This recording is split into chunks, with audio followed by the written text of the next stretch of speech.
I think there was a green shoot for Russell Finlay in John Swinney's speech today.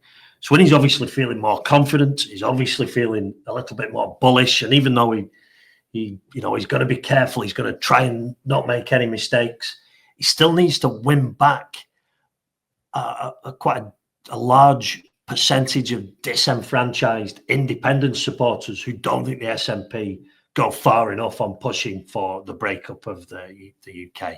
So I noticed today that he'd said, if we get a pro-independence majority, there will be a referendum in the next. I mean, the Supreme Courts and the UK governments might have their own views on that, but he said there will be an independence referendum.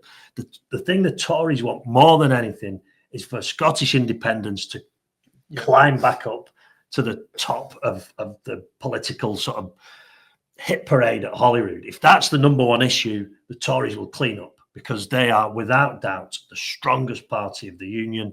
Like you say, Nigel Farage doesn't seem overly committed one way or the other. Labour have got their own problems because, it's not really their area. What the Tories need is for independence to become the big talking point again. Would it not be easy, though, if that scenario played out, as you suggest, would it not be very easy for a large group of Reform MSPs at Holyrood to suddenly just rebadge themselves as the party of union, rather than a party that people associate with, for example, the union flag?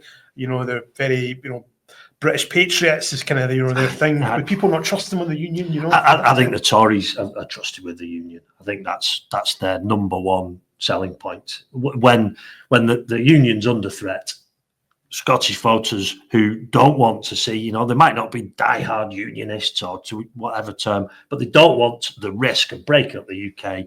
They go for the Tories.